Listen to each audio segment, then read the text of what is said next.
What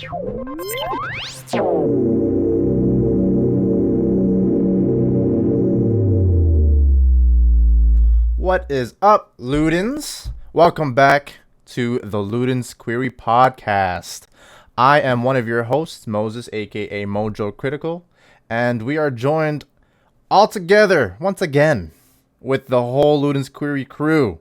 It's been a while. Timo, aka TheHybridGeek. How are you doing, Timo? I am doing well. I'm doing very well. That is very good to hear. We don't see you too often in these podcasts. You're a busy man, entrepreneur life, family life, fatherhood, and husband. How's everything, man? It's been good. I was on vacation last week, which was awesome, and then it was a busy work week. But I'm glad I'm at the end of it. So I get to talk about the showcase. Yes, we don't see it enough on the podcast anymore, so it is always good to finally have you here. You know, we always have Ricky here, and it's always, you know, we have some fun times with Ricky, but like sometimes we need Timo up in here. We need another point of view. Bring balance to the force. Yeah. Speaking of Ricky, we have Ricky here once again. Ricky, aka BaconBeercan. How you doing, Ricky? I'm feeling good. I had pizza tonight. I'm happy today. I'm ready to go. Nice, nice. Been craving pizza. What kind of pizza? From where? Domino's. We had Domino's pizza, so our family ordered a few. I specifically requested chicken bacon Alfredo pizza. Chicken bacon Alfredo. Mm-hmm. Is that like a usual thing you order? From Domino's, yes. I like it. Okay, nice, I like nice. Today I had some Trauma? new no. some tacos from a new place. So over here we live we're in Toronto, the Greater Toronto area. So I went to Square One, and we had there's a food district there in one of the entrances, and they have like a whole bunch of different types of food there. Right at the entrance, there's a Mexican or taco restaurant called La Carnita. Okay. And yeah, they mainly serve tacos, and my goodness, some of the best tacos I ever had. Oh, actually, I've eaten there. It's down. I've eaten another one down by Eglinton and Bermondsey area there, but it's really good. They're authentic. I'm not sure if they're like a chain restaurant, but like I haven't seen any other kind of restaurant called La Carnita. I never heard of it. So maybe it's a one-off? Over here in Mississauga. And, oh my god, it was delicious. I had a fish taco and a chorizo taco. The way they do it is you order one taco at a time. You get one taco, and so usually people order like 2 or 3, you know, different types of tacos at the same time. I had 2, and as an appetizer, I had street corn on a cob with like onion dressing on top of the corn cob. Yeah. Nice. Ever seen Nacho Libre? Yes. No, unfortunately. No, you haven't seen Nacho Libre? I know. I'm supposed to, but come on now. That's like that's a very good. Is that a family movie? Watch it, bro. No, I like Jack Black too. It's just I haven't got around to watching it. Anyway, yeah. If you in Nacho Libre, they eat the street vendor the corn on the cob. That's basically what I had, and it's delicious. Anyway, enough about food. We're here to talk about games. On Thursday, September 9th or 10th. What day is it today? Today's the 12th, right? So September 9th. September 9th, we had the long-awaited PlayStation Showcase. All right, hype was building as soon as they announced it officially, all over the internet, and people were estimating and guessing what was going to be revealed. So I want to start off with what you guys thought was going to happen at the PlayStation Showcase. So let's start with Timo here. We haven't heard from you in a while, so let's start with you. I thought they were going to talk about her what's it, Forbidden West, but obviously they had the trailer a couple weeks ago, so that didn't happen. I knew the God of War was going to be there. I wasn't too sure what was going to be actually announced because, there wasn't I haven't seen or heard any rumors about like other IPs that were coming out or anything like that. So I went in there like just not expecting, not that I wasn't expecting much. I wasn't expecting anything like, something that I would normally be expecting or something like that. I was just gonna see what kind of games they were gonna release. So I just kind of went in there like fresh faced kind of thing. I wasn't going in there with no kind expectations, eh? Yeah. It was so. It was good. It's a good way to go into it. I'm telling you. Yeah. Because sometimes usually you get hyped for certain things and then it doesn't show up and then you get disappointed or whatever. But I think this year is kind of different, just because of the whole last year with COVID and different things like that. You really don't know what was going to be really announced. So it was kind of best to just go in there with no expectation really and just watch what they had, which PlayStation always knocks it out of the park. I always put that up there with Apple presentations. They do it very well. So it's they didn't disappoint. So by the way, I didn't really intro what we're going to talk about today. We're going to talk about basically the PlayStation Showcase the whole time, the whole podcast. So yeah, usually we start off and say, okay, I'm going to talk about these 3, 4, 5 things, and then we talk about them. But this is the one and only thing on our podcast today that we're going to talk about, PlayStation Showcase, because it's loaded with things to talk about. So Ricky, I'll hand it over to you. What did you expect coming into the PlayStation Showcase? Funny enough, it's very similar to Timo. I went into it not expecting much. I figured they will basically update us on all the games they have announced so far, and if there's anything new, it will be indie games only. I was expecting them to just, maybe give us an update on Horizon, God of War, maybe even Gran Turismo, because they did announce that. Maybe show a bit for Death Stranding and Horizon. Along, basically those. And if there's any new stuff, it will be indie. That's what I thought. Right. That's what I was expecting going in. I was expecting no megatons. I was like, okay, Sony, they're not going to surprise us with anything. It's just going to be stuff we already know or we don't really care about. That was my mindset going into this. Fair. That is totally fair and a smart way to go about it. Yep. I did not do that. Because I have been waiting forever for a PlayStation Showcase. Just like a lot of other PlayStation fans out there, they've been basically kind of holding things close to the vest and not really revealing anything that is truly a reveal or a new announcement that we don't already know about. So once they announced that they're doing a PlayStation Showcase and they had the banner and it's like diamonds with the sacred symbols, the triangle, X, circle, square, right? And it's all glitter and everything. And, just a little bit of announcements like, we're excited to share about the future of the PS5 and then, little tidbits of information from this blog post. And you got hyped. I was the mojo we knew from like a few weeks ago where you're talking about, I'm starting to warm up to Xbox and Game Pass. Is like, nope, PlayStation, give it to me, Come on now, Went back to his first love because like, what is happening? Oh yeah, for sure. I'm 100% still a PlayStation fan. That is my console of choice, right? But I give credit where credit is due. Xbox has been killing it so far this year. They've been showing up to all of the major events and showcasing a lot of cool things. And Game Pass, that you can't complain with Game Pass. That it just can't games, complain. So many games, but they don't have games, so that's the thing. Like Game Pass is cool, but they don't have games. That's why I respect it. That's why I respect it, because they have no games, so you might as well make all the games available with the Game Pass. Whereas don't get side contract. But anyway, here we are, Sony. As soon as getting games, with Sony, with the showcase, my levels of expectation, I usually do the same thing you guys do. Meter my expectations, keep it low. Like Kratos in God of War 2018, what he says to Atreus, don't expect anything. You'll never be disappointed. And I'm like, those are words to live by. But no, wow. I've been waiting for too long. I've been patient. So I'm gonna take this news. I'm gonna run with it. And I'm gonna be hyped. All right.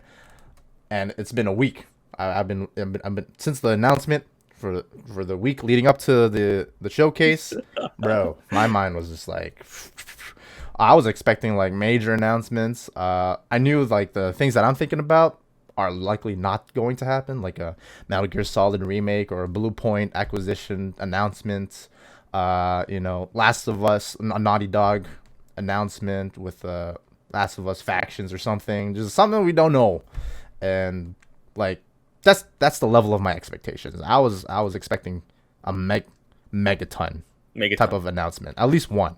But the day beforehand, I know me and Ricky had a gentleman's agreement, a gentleman's bet for what kind of announcements we're gonna have for the showcase. So, for those of you who didn't catch our live reaction, it's uploaded on YouTube right now, so you can check it out. Me and Bacon here, we watched the entire showcase from beginning to end live with our reactions.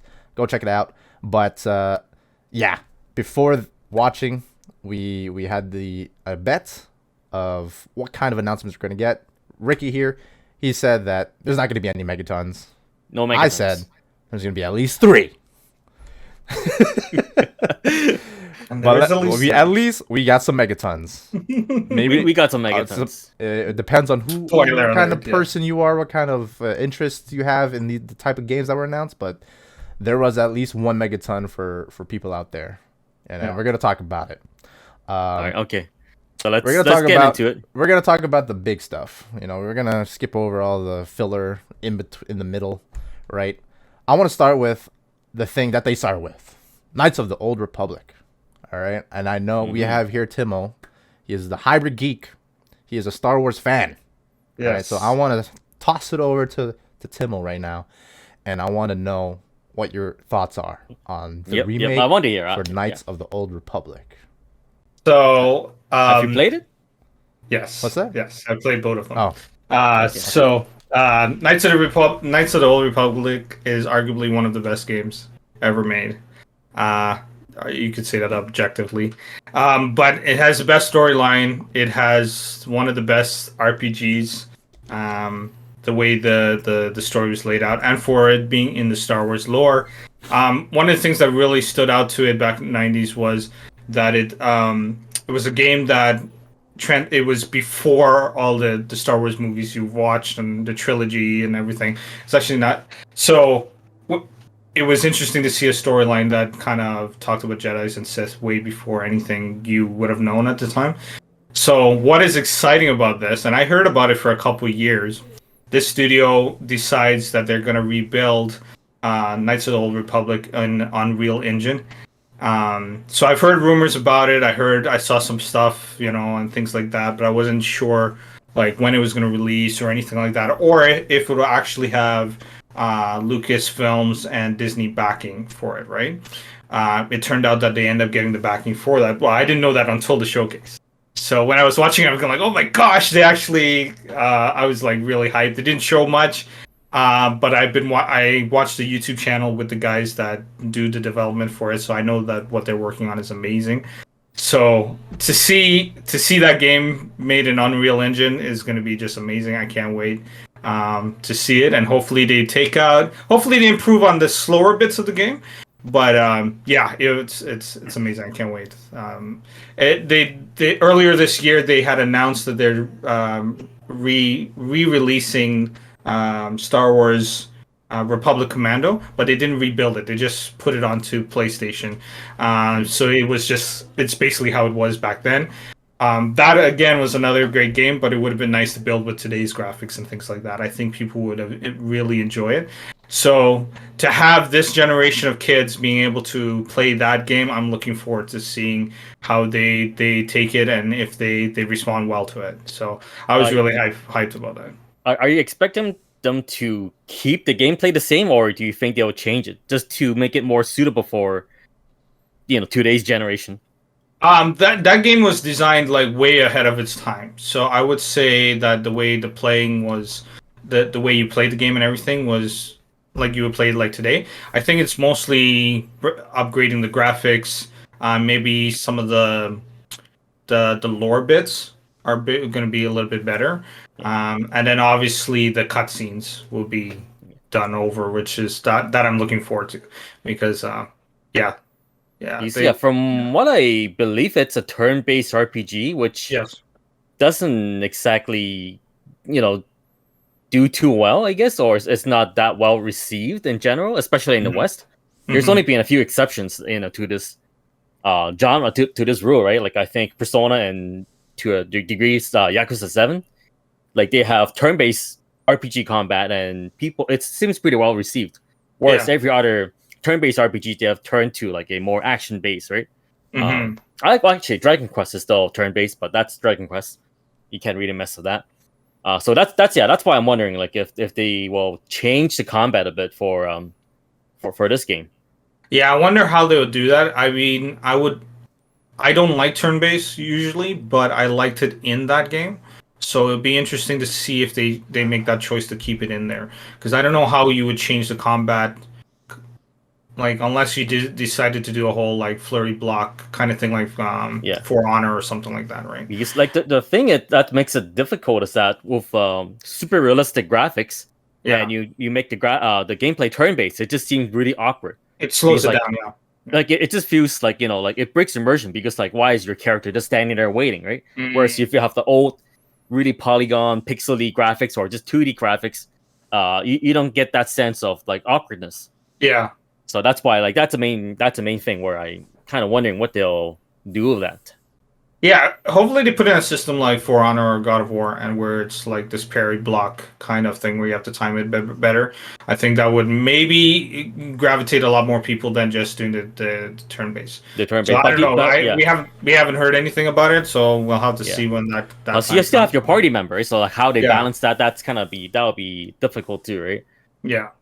So it'll be interesting to see. My take on it is that I think they should keep it relatively within the tactical RPG turn-based battle system that they have right now, because that could introduce a lot more people to that type of gameplay or that type of genre, right? Yeah. Because this is Knights of the Old Republic. This is Star Wars, and it has that branding to it. So already people are going to get the game just based on the name, right? But this is an opportunity for people to expand the type of genres that they play. If we just kind of keep it the same, then like most games are just kind of meshed together into like the hybrid genres that we see today with like action RPG, action adventure, open world. Like they're all kind of meshing together, and there's arguments online. People are saying like, well, it's usually from like the fanboys that try to dunk on the other fanboys of opposing consoles. Like, all your games are the same genre. All your games are third person. All your games are this. All your games are that. Right? I don't subscribe to that kind of sentiment or agree with it all kind of meshing together. It's like all PlayStation games are third person action games or whatever. But there is some truth to it. There's a reason why people say that, and I think they should keep it turn-based, even with those like super realistic graphics. Because like, I haven't played a AAA title with high fidelity graphics in a turn-based setting. Or I think the only one so far, it's Yakuza 7, and they did a surprisingly good job. But the main reason that worked is because that game has a very comedic atmosphere to it. So that's why the turn-based combat works. Right. You can kind of buy into that concept because of the comedic setting. Isn't it Final Fantasy turn-based? So that's something I got reminded of. The modern ones, not really, because 15 it's not turn-based. 7 remake is not turn-based. Even 13 is turn-based, but they changed it. That's what I was referring to. Final Fantasy 7 remake, they remade the battle system from turn-based to kind of it's like a hybrid of turn-based. It's like an action of some turn-based. They did a really good job of that. Yeah. So maybe they can do something similar. But the thing is, I think you need to have the turn-based in it And part of it is because the dialogue, because it was made by BioWare, and they actually made Mass Effect as well. So the same dialogue system was built into those two games. So, and I think they worked really well back then. And then if you think about games like Detroit Become Human, there's those moments where you got to still make a decision and things like that. And I didn't feel like it take you out of the immersion, to me personally. So I think it can be done. And if you want to keep the fans that are waiting for this remake, then you might want to. It best to keep it the way it was. Keep it like personally, yeah. I really like turn based. I want to see it that way, but I'm just wondering if they will change it because it's the direction where a lot of games are going, right? Yeah, right. And another thing too is if the studio, I don't know if the developers are necessarily at that level to say remake the whole battle system. They're very good at their 3D modeling. They're very good at like building the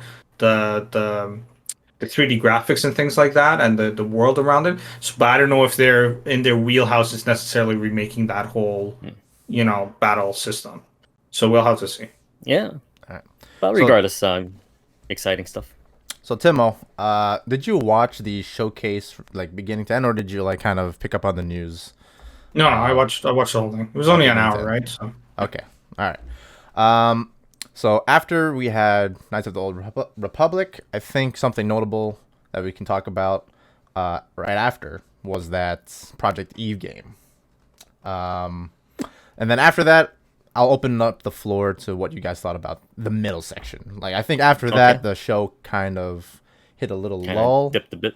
Yeah. And we'll just talk about it openly. But we'll talk about Project Eve because it's something I haven't known about, but apparently it's been known about.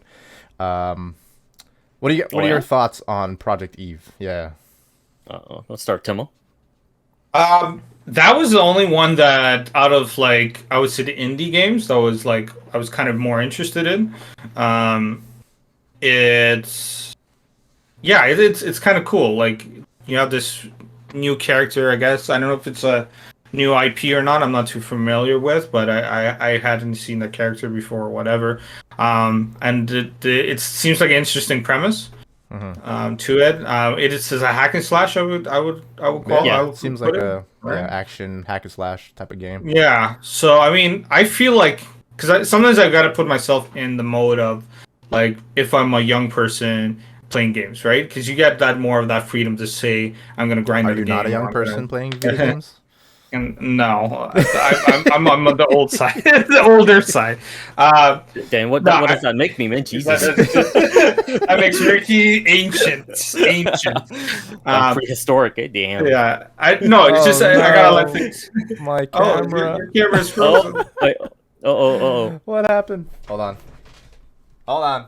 Keep talking. Technical difficulties. Yeah, Timo, just keep going. Yeah, meaning I just don't have a lot of time to spare with a lot of games as much as I would like to.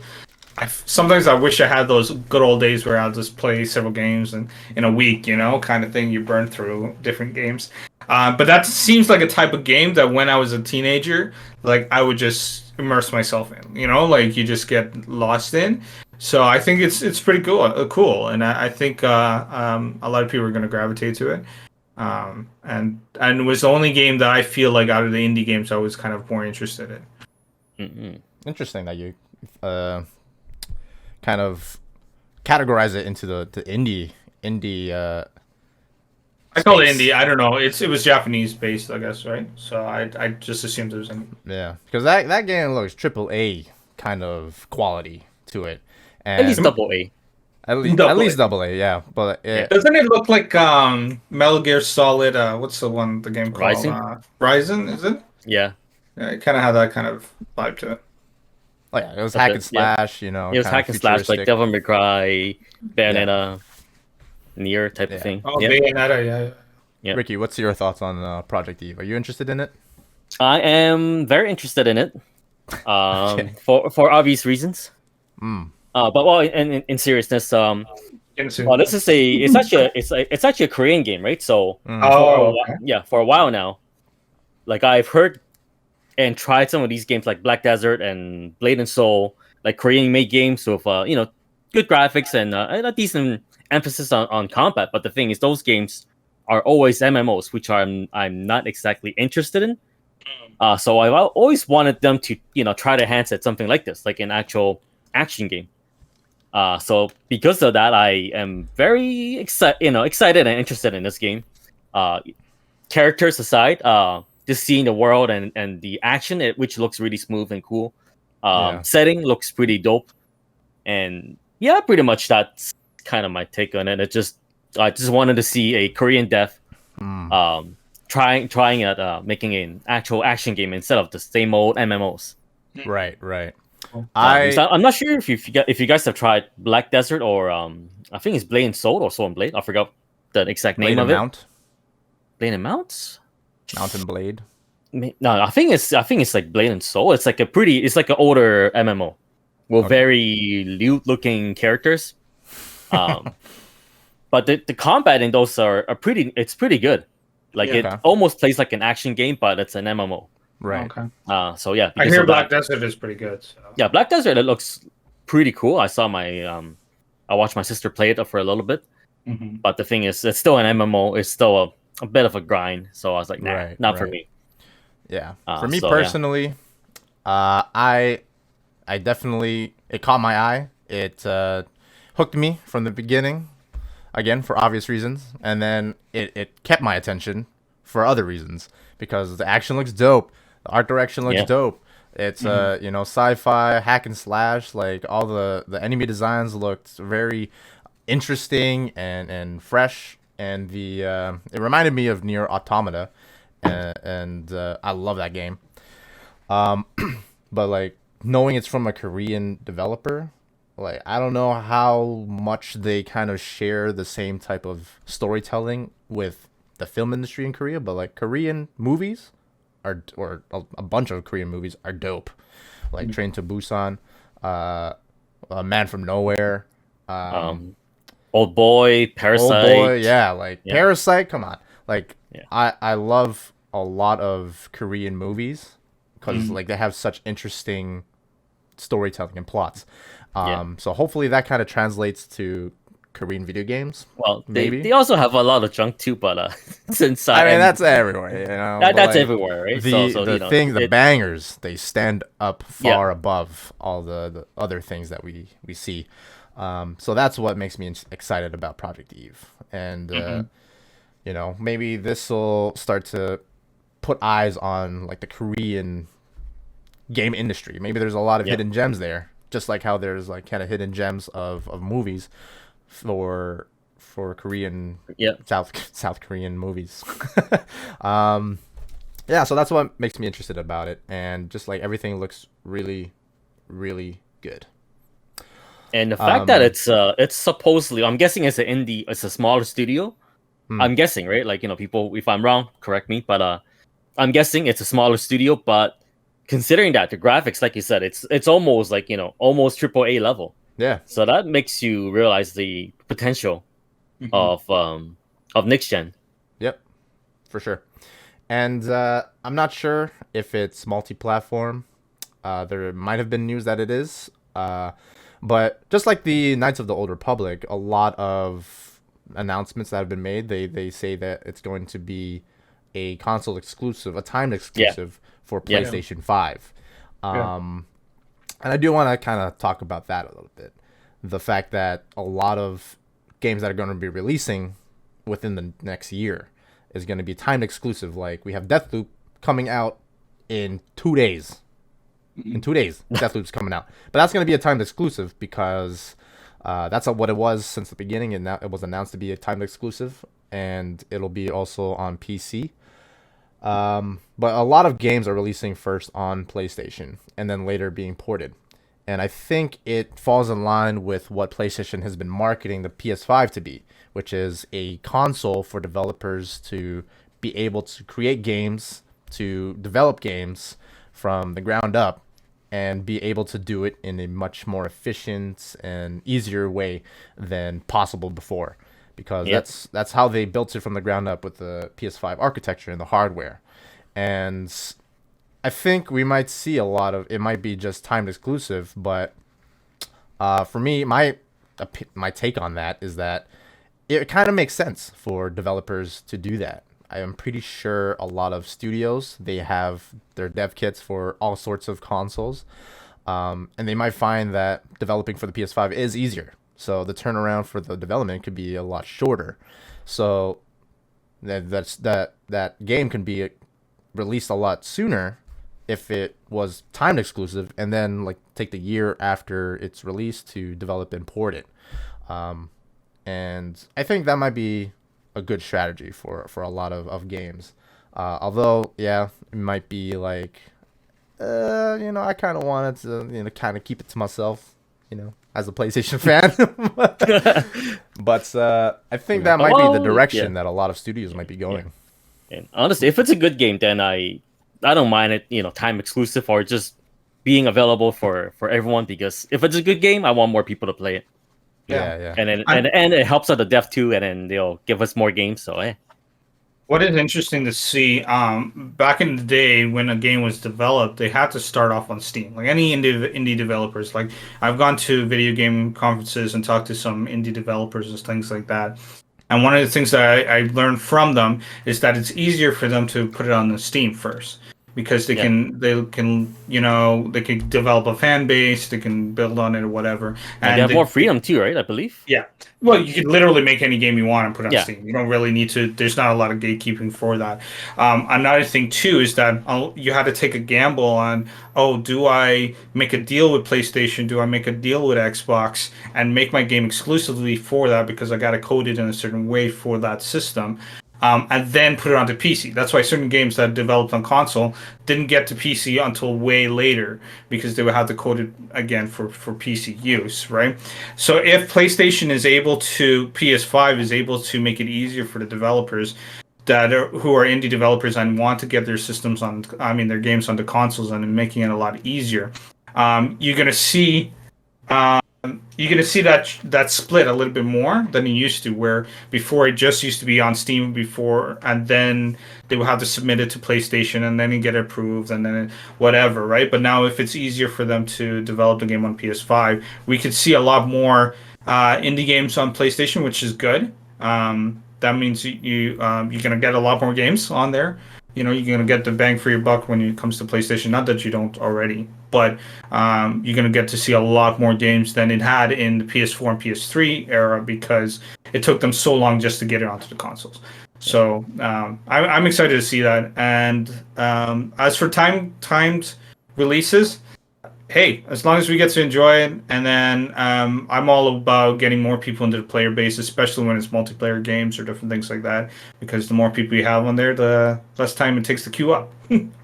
So, yeah, I think a lot of developers might see that as a more attractive option, because with Xbox side, you have the Game Pass, and like no one really knows for sure how the monetization works for that, but if you're going to be releasing on PlayStation 5, it'll have to be sold. And PC as well, yeah. And PC, yeah, it'll have to be sold, and developers or studios can get their money within that 1 year span before it gets released, and then probably a Game Pass deal, right, and then get extra revenue from that.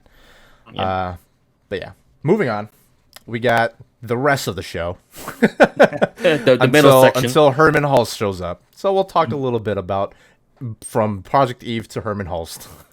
So, Ricky, what were some standout things that you saw from after you saw Project Eve until you saw Herman Holst's face? There was a middle section. I don't remember any of it. Like they mentioned like a few games. We saw Deathloop again, which I'm like, at this point I'm sick of seeing that game. No, not about the game, but I'm sick of seeing this game featured in a conference or trail or a showcase of any sort. I'm sick of seeing it. I feel like they show it at every single conference. Like Xbox they show it, Sony's they show it, E3 they show it, Bethesda showcase they show it. Like enough of this game. I've seen enough of it. And it's funny because I still feel like I don't know what the game is about. Like after this, like all this time, like I know it's a shooter. Yeah. And there's some time loop thingy, and that's it. For a game featured that much, they told us very little about it. I mean, you don't really watch it anyway, so. Yeah, well, I don't really care about the game. I don't plan on playing it, so that's fine. What else did they show? They showed Wonderlands, the Borderland look-alike game made by the same dev. That I don't really care. I like Borderlands is cool, but I don't exactly enjoy that type of comedy and that type of story they do. So I don't really care about it. Although they're at least in Borderlands, their guns and stuff is cool. And let's see what else they showed. They showed some vampire game. I don't know. I forgot. I think it's called Blood Hunt. Yeah. Don't care. There's a lot. You just didn't care about the middle section. I just didn't care. What else did they show? I think they showed like Guardians of the Galaxy again, which whatever. I don't really give a shit. Damn. What else did they show? Felt like they showed quite a lot. Yeah, they did show a lot. They showed a lot, but nothing really kind of stuck with me. That interests you, yeah. I feel you. So let me just toss it over to Tim. Let me think. Let me let you think about it a little bit. If there is even a reason for you to do that. No, but Tim will take over. Timo, you saw the whole thing. So what are your thoughts on everything afterwards of Yeah, if my wife knew my son was near me at that time, she would be upset. To like shield him from certain things that were being shown. Not a lot of things that I was really interested either. Again, Gearbox. I'm never really interested in the games. I know. GTA 5. Yeah, GTA 5 again. I don't know why they keep showing them again. Delayed. It was delayed. How is GTA 5 delayed? Like it's already out. How do you delay this? How do you delay a PS3 game? It's been out. I mean, for Gearbox and for those that like Borderlands or whatever, like it's a different type of game, and if you like the developer, I think you would be hyped for it. I think because it was like fantasy meets guns or whatever. Yeah, but they already shown that a few times during E3, yeah. So I was like, but it's not really. There wasn't any like gameplay that they actually showed. A lot of it was a lot of just concepts and just kind of hype reels, whatever. There was a game that was interesting though. It was the oh man, I'm trying to remember the name now. It started with a T. It was Chia? like Chia? Yeah. I think that kind of looked like cartoony, kind of exploring the indie looking game. Yeah, I thought that might have been interesting. It was different from some of the other games. But yeah, nothing else really stood out to me there that I would necessarily go out and buy. Not to say that they're not good games or anything like that. It's just not my cup of tea when it comes to What about gaming. Guardians of the Galaxy? Any interest in that? So I'm a big comic book guy. I have mixed feelings about Guardians of the Galaxy. One of the things that looked to me when they showed the gameplay, they had a scene where it was showing the different worlds, right? So they were showing like the different planets or whatever. Yeah. But it looked like repetitive gameplay. So it didn't look like it was. So they kind of showed their hand a little bit too much because it kind of looked like it would be repetitive gameplay. And then it's kind of mixed feelings. I know they've done this with Marvel Avengers where the characters are not based on MCU, and I understand that and all that kind of stuff. But it's kind of weird because Guardians of the Galaxy is different where there wasn't anything before it to compare it to, right? Like when Guardians of the Galaxy came out on movies or whatever, like there's no characters to compare it to, there's nothing else. So now you have this game that is trying to be its own thing, but you're trying to compare it to Guardians of the Galaxy, the movie, right? So as much as you're trying not to, you are, and then the voice actors are kind of not there. And then I think it's Eidos is the Eidos Montreal. Yeah, they're the ones who made it. They don't necessarily make the best. They make okay games, but they don't. They're like I would say Deus Ex is good. Yeah, I like Deus Ex. I think they're like that's like their only one of their like the standout games they've made. But other than that, I don't know. Even then, like Deus Ex, like they are good games, but not great games. Yeah, you know what is my annoyance though lately is that some of these studios are getting the licenses for Marvel and Star Wars and stuff like that, and they're not really doing stuff with it. Like EA, for instance, as Star Wars hasn't done anything, other than Battlefront, hasn't come up with anything new, nothing. And it's frustrating because as a fan, Fallen Order Fallen Order is good though.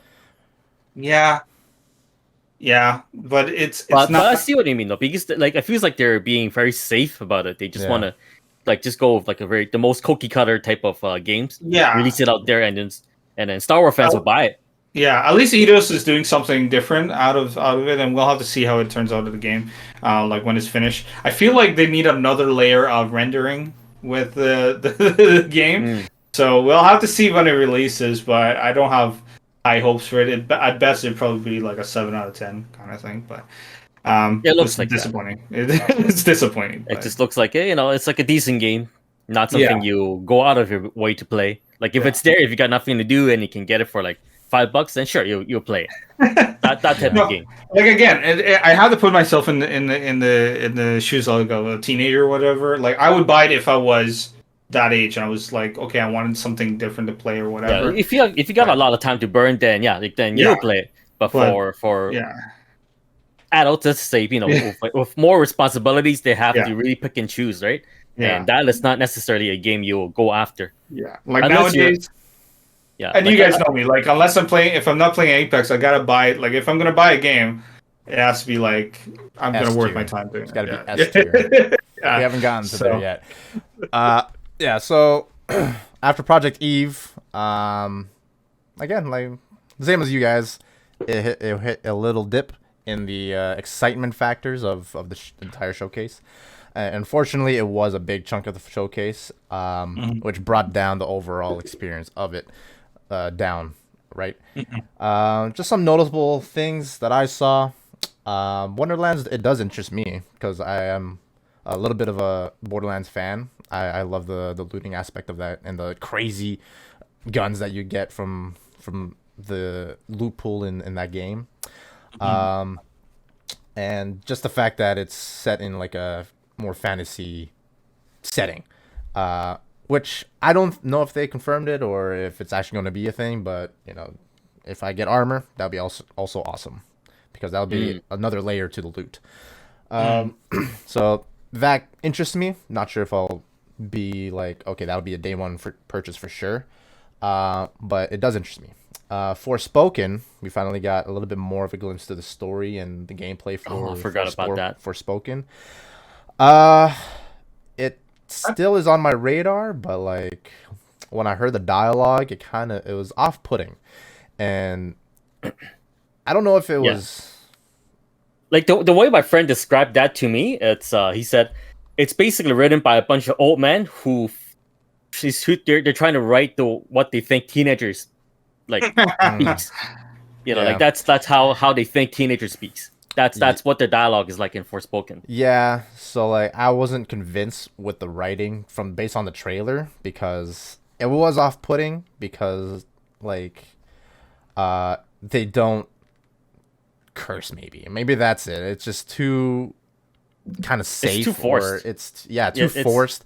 Like, oh, I'm moving these with my freaking mind. It's a freaking dragon. I was like, nah. They're trying too hard to be like cool curse. and like it's either like you play it totally safe or just do it. Don't go half-assed. It's a freaking dragon. I thought that I'm not gonna say the premise because the premise seemed a little bare, but I like that it was a female protagonist. I like that it was like a person of color. I like that they had a different kind of look to the character than like it looks like an everyday kind of person kind of thing. But yeah, the dialogue was like weird, and then it's like the ambiguity of like where she was and how she got there was kind of weird. Like all of a sudden she's just walking in this like thing. So it seemed like one of those movies that was supposed to be like coming of age kind of movie, but just not really in touch with how, like you guys are saying, not really in touch with how a teenager would be really. So it was kind of, I don't know. Like, it could be different, but I don't know. My first impression of like seeing that game, it's I know the two of you guys don't really watch anime, but in Isekai. The anime industry right now, there's a big trend going called Isekai. Basically, it means in an alternate universe or a different world, where it usually involves a teenager getting into an accident or get summoned to a video game world, and they're OP'd, and they just go about their way. It's a type of power fantasy, and it's really shallow and stupid and dumb. And that's what this game reminds me of, because that's what happens. The characters gets transported for whatever stupid reason. They're in a fantasy world and they're kicking ass. It's just like a teenager that they suck at life, and then all of a sudden they end this world suck at life. It's basically it's like appealing to a bunch of failures in life, and just to give them a second chance, in a sense. Give them an easy second chance. I think on paper this game is really cool, but like we've seen the execution a little bit. I'm not sure if it's fair to judge it right now. I mean, maybe we just got it in maybe not the final edits of the dialogue, and maybe it's just out of context or whatever. Hopefully, but if that's what they it doesn't chose look for too the trailer, promising, personally. But after Forspoken, nothing really caught my eye. Chia was interesting because it was very different from everything we already saw. But am I gonna play it? Most likely not. And Uncharted 4 was probably something that interests me. Uncharted 4, the Uncharted Legacy of Thieves collection, whatever. Yeah, that's gonna be remastered for the PS5. So I have been looking for PC. And PC.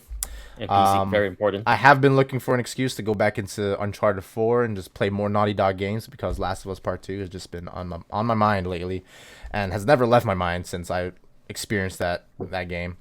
Amazing story, and I do want to kind of go back to Uncharted 4. And I actually haven't played it, so this will be a good time for me to play it. Yeah, see that, and it'll be a good kind of introduction for people that haven't played any Uncharted games. Game. Yeah. But Uncharted 4 is probably the one game you want to stick with. I think the original trilogy might not have aged well. Maybe, although I don't know. I just have really fond memories of Uncharted 2. I felt like that's like the best one. Right. But like going back, it might not gel as well. It might not have aged too well. Yeah. So that is something that I'm interested in. Apart from that, if I can't remember it, it most likely means I'm not interested in it. Which leads us to Herman Holst introducing the actual showcase that began. Now we get into the meat and potatoes of the showcase. Herman Holst. First of all, I believe that Herman Holst is a better face for PlayStation than Jim Ryan. Jim Ryan, to me, is just total corporate. He's very corporate.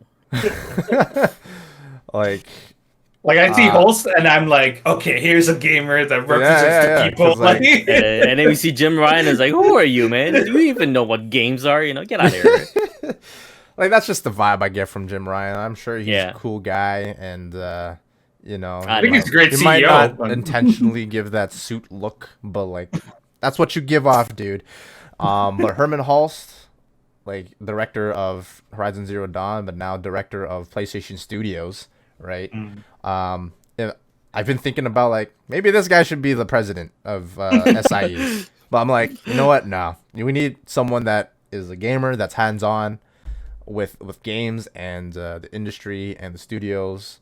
And from what I've read, there's that interview I think we talked about with Herman Holst in one of our previous podcasts, and reading about him, right, just makes me kind of confident in him being in leadership for Sony and the direction that PlayStation Studios are going. Which leads us to the PlayStation Studios reveals. So we're gonna talk about the I'd say objectively the most surprising and most hype moment of the showcase with Marvel's Wolverine. Man, what a reveal, bro. Oh my god. Like, I totally unexpected. I love that I did not know anything about this going into it. It's amazing how no rumors, there's no leaks, no rumors. That's unheard of in this day and age. Yeah. How did this not get leaked or even rumored? Like no one really mentioned this. At least I didn't know. Well, then again, I tend to live under a rock, so I guess that's not saying much. But still, I haven't seen anything. Yeah, if you haven't heard about it, then that is impressive. Amazing, but like the fact that no one's heard about it is because it's in early development. Like it probably just started. But they have the overall concept, I'm sure, because that's what they have to pitch in order to get the game produced. But yeah, totally the highlight of the stream for me when those adamantium claws just came out of Logan's fists. I went, oh man, my mind was literally blown. If you haven't watched our reaction, go watch it. I've watched that part of our reaction like 10 times. It always puts a smile on my face. Oh, I haven't seen it. I gotta go back and watch it. I want to toss it over to Timo because we didn't get his reaction on it, right? Because you, me, Ricky, we were there. We were together watching it at the same time. So I want to know how mind blown Timo was. Yeah. Timo, please tell us. Enlighten us. Wolverine's one of my favorite superheroes, partly because he's Canadian. But I saw Insomniac, and I'm like, okay, we're getting something. And then I saw Marvel, I'm going like, okay. And then I saw the bars, and then I saw the bar, and I go like, no. You already knew? You already knew. Yeah, I knew it was the thing. And then I saw like the way they did his the hair on his forearm. Yeah. Right? And you see all the basically you can so I'm watching it, I'm like, no way. The blood on his blood on his fist. So and then I've seen like I'm watching it and I'm going like, no, don't tell me it's Wolverine, bro. Don't tell me it's Wolverine. Get and then I saw the claws. I was like, no way. No way. Where'd you watch it? Did you watch it in your studio or you watch it on your TV? No, I watched it on my TV. Oh, so nice. it was good. But yeah, like, and then I was like really extremely happy about it because I said if there was any superhero that they were gonna do, and they did Wolverine, like that is amazing. And for one of the best studios to ever do a superhero game is like I'm so hyped for that. Like I'm excited for that. So what are you expecting? Here. Oh, I just want to ask Timo, like, what are you expecting from this game? Like, what type of gameplay are you expecting? I would expect it to fall in line with Spider-Man's gameplay, just because they have the framework to work on that. Knowing Insomniac, though, they're not going to just leave it at that because they always say that they want to expand on their systems. Like even so, I expect. Even when they upgraded with, they had the DLCs and they had Miles Morales, they built on what they learned from the other games. So I expect that the framework is going to be similar to Spider-Man, but I expect them to do hopefully a little bit more mature side to it, just to reflect on it, because it's not Spider-Man, right? Wolverine is a killing machine. So I would expect them to have a little bit more to meat to it. But I would hope that the game mechanics though is as fluid as they do Spider-Man, which I'm sure they're gonna do. Right. I have here some news on the direction that the game is going to be. What's that? I lost your mic. Hello? No? Okay, sorry. That's on my end. Sorry. Hello. Yes. So just a little bit of direction for where Marvel's Wolverine is going to go for PlayStation 5 exclusive. Let's get that right. PlayStation 5 exclusive. No more cross-gen. We're done with that. So there's no upgrade because it's only PS5. So enough of your complaining. So I have here some news on Push Square. It's just news on a tweet by the actual director of the game, the creative director of Wolverine. So it says here on pushsquare.com, Marvel's Wolverine PS5 is a full-length game with a dark tone. Yes, there we go. Miles Morales, creative director at the helm. So Sammy Baker over at Per Square writes, development of Marvel's Wolverine for the PlayStation 5 is being led by Brian Horton, the creative director of Marvel's Spider-Man Miles Morales. Despite this, he's confirmed on Twitter that the title is, as expected, a full-length game and not a spin-off. Moreover, it sounds like it won't have the lighthearted vibes of the web-slinging releases, instead opting for a dark tone. So over here, I have a tweet from Brian Horton responding to someone talking about if it's going to be mature or not. So Brian Horton, 4 words: full size, mature tone. Details on this game are light, and Sony's already admitted that it's in early development. We're not intimately familiar with Insomniac Games' structure, but we'd imagine the majority of the Miles Morales and Ratchet & Clank Rift Apart teams have moved on to this, with the remainder of the company focusing on Marvel's Spider-Man 2. Exciting times for the Sleepless Studio. So I think that that's some good news. You know what would be cool with the adaptive triggers with this is that when you pull the adaptive triggers, you can actually feel like the claws coming out. You know. Oh, or like when you're sticking someone, like you feel like that going through. The sensation of slapping someone. Oh boy, Ricky, what are your thoughts on the direction of the game? What do you think is where we're gonna experience? Well, it's not really what I think, but it's what I want. Ideally, it's because it's Wolverine. I don't think it will make sense to set this game in an open world because that's not what Logan does. He doesn't go around helping people. That he doesn't give a shit about that, right? Yeah. He just has his objective. He'll go about it. So that's why if it's up to me, I want to see in terms of the flow of the story and the game to be similar to Last of Us or God of War 2018, where it's much more linear and much more narrative driven, I guess. Because Logan, he does have a lot of story to go through. He has a lot of, he's got a decent rogues gallery, even though I've heard a lot of complaints saying Wolverine doesn't have a good rogues gallery compared to, let's say, Spider-Man or Batman. But then again, that's Spider-Man, Batman. They have like the best rogues gallery in the whole comic book industry. Anyways, Wolverine. Even if the whole story was based on Sabretooth and him, I would be fine with that. Like, you have Sabretooth, you have Omega Red, and he can talk about his time in Japan. Like, there's a lot of potential. And he's obviously in Canada, though, so he's going to Stalker Island or whatever it is. And the fact that Wolverine is featured in so many different comic books, he has a lot of encounters with other characters, so you can easily put them in there as well. Because in a bar, they even reference Hulk. Yep. And one of the license plates.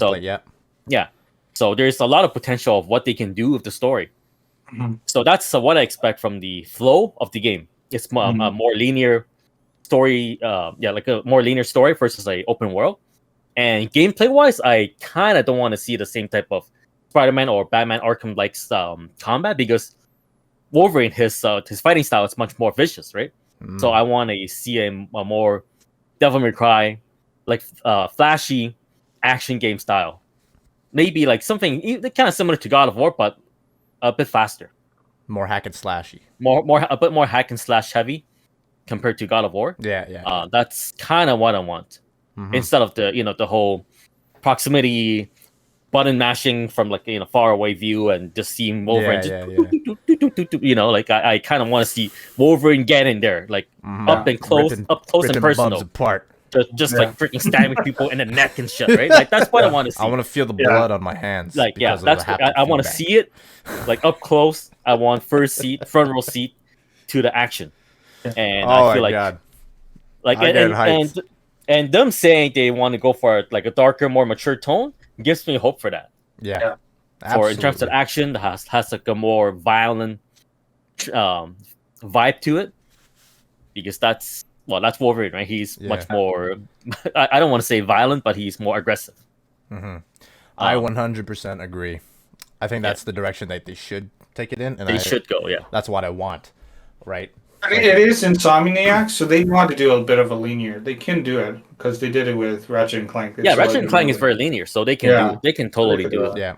So with Last of Us and God of War, right? That over the shoulder third person perspective. It has to be third person because, like, come on, we're gonna get skins. We're gonna get different suits. We're gonna get different. Like the different skins, the costumes you can get. It's gotta be. After seeing like what happened is what they did with Spider-Man. I'm like getting excited just thinking of all the costumes you can unlock in Wolverine.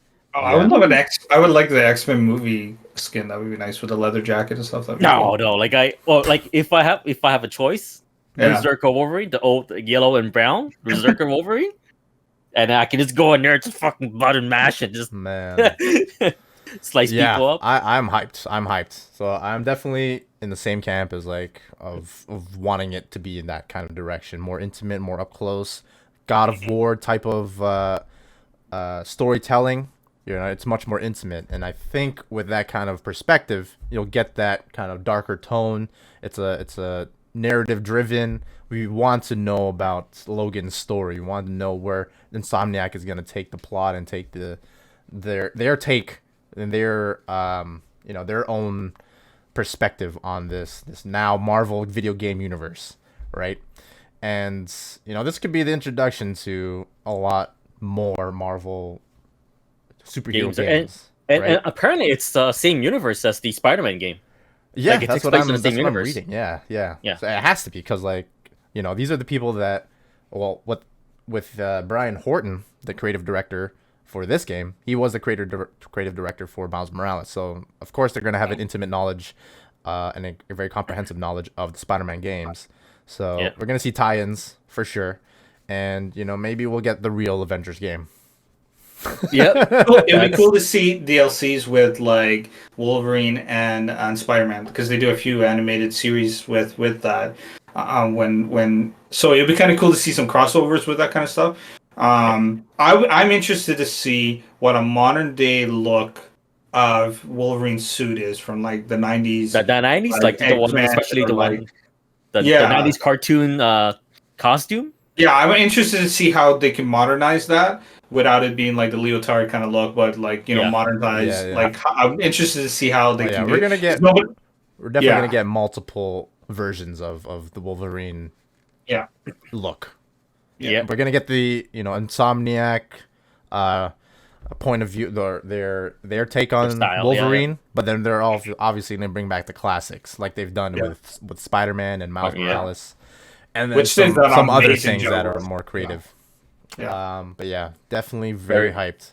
Very excited. I can see this for another few years. Oh man, another few years. My freaking camera. Just keep talking. It's okay. But yeah, it's very exciting.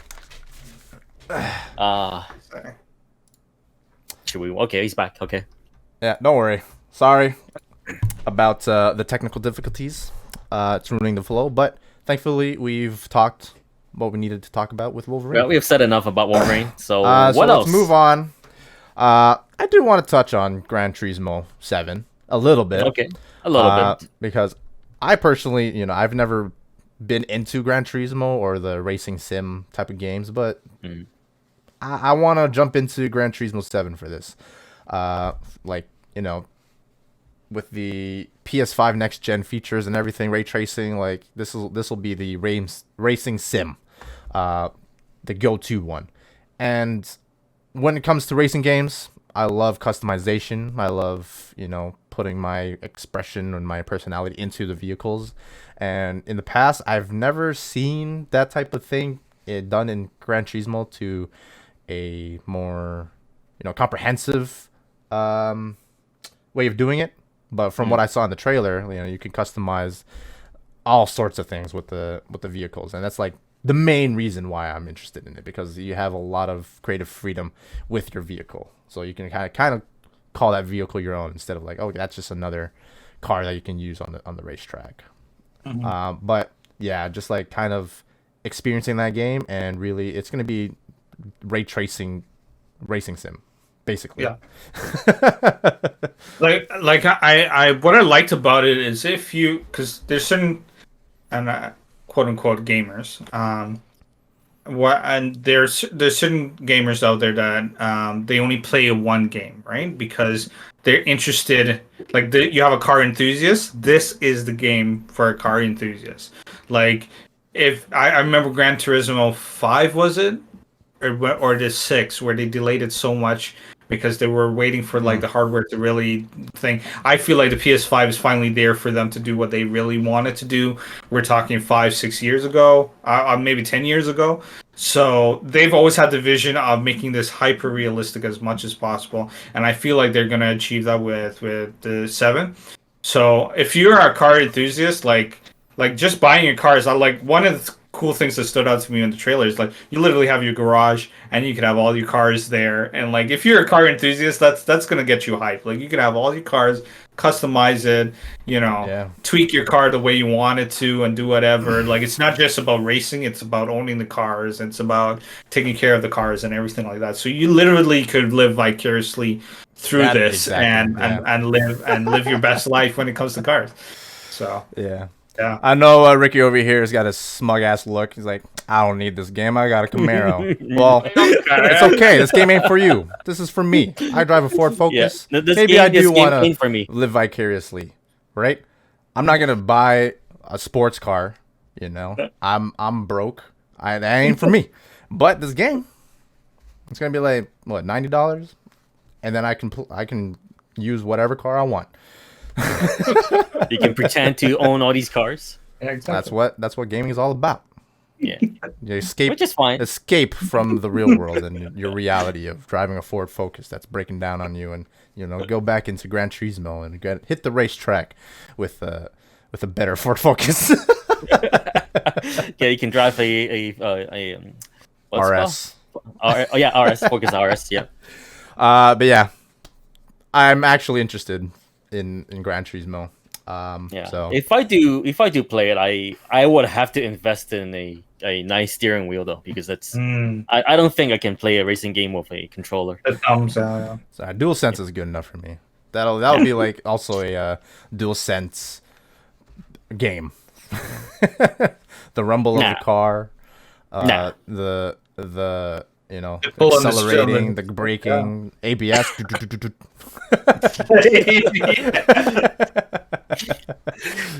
But anyway, we're moving on. We're making Ricky grumpy. The next announcement: Spider-Man 2. Okay, come on. At first, I was okay. First of all, I saw Insomniac again. I'm like, what are y'all doing over there? I know. It's like, what is this? And it's like they're just living true to their name. They don't sleep. They don't sleep. But I did some further research after the showcase, and it turns out they have 2 studios. So that it definitely helps creating more games. So you have one studio focusing on one game, and the other studio focusing on another. And then when it comes to, you get both studios working together.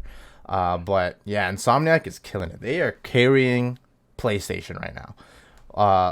5 games basically next gen that we are getting from one studio. You got Spider-Man Remastered, Spider-Man Miles Morales, you got Ratchet and Clank Rift Apart, you got Spider-Man 2 coming out in a year, I'm going to say a year and a half. And it's not 2 years, a year and a half, because 2021 is almost over. And Wolverine. Plus whatever else. Like, they're obviously not done. But at first when I saw the trailer, like the only thing we saw was like a road sign and then lightning. Yep. At first I was but they didn't even show that it was Insomniac. I thought it was gonna be Infamous. Yeah, for a sec. Yeah, that's what I thought. Yeah, I thought it was gonna be Infamous. Infamous. Yeah. But like, I'm still thinking, okay, why would they would obviously know as PlayStation, part of the PlayStation Studios family, that like as soon as people see lightning, they're gonna think Infamous. So I'm still in like what's Sucker Punch doing?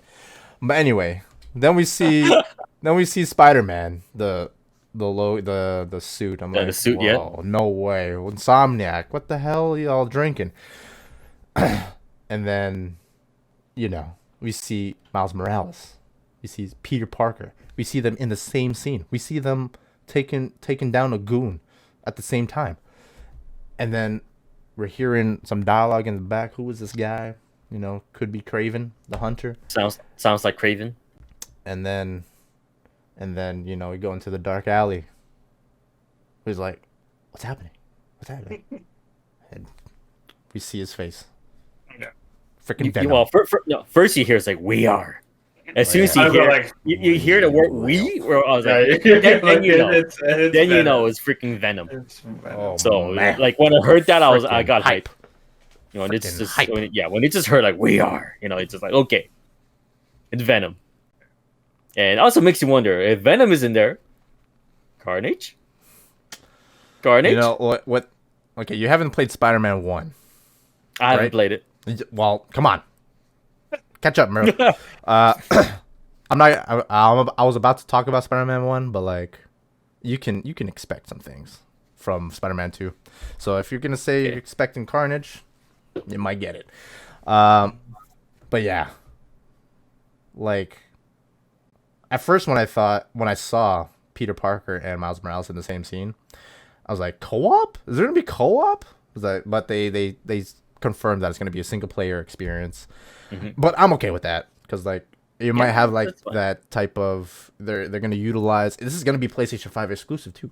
So Spider-Man 2 exclusive for PS5, Wolverine exclusive for PS5.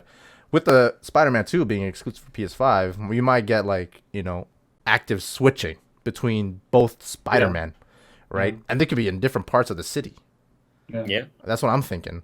And that might be a thing that will show that okay, this is only possible on the PS5, right? Another game by Insomniac showing the power of the PS5.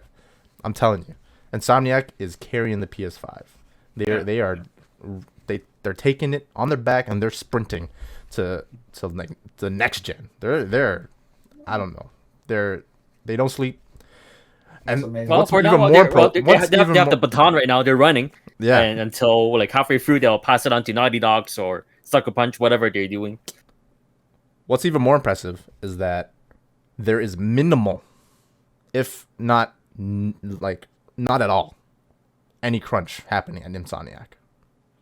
And we know like crunch is a problem amongst a lot of studios with game development, and you know, just basically it's slavery. You're keeping your employees for like 50, 60 hours, 80 hours a week because you got to get this game done by a certain deadline, right?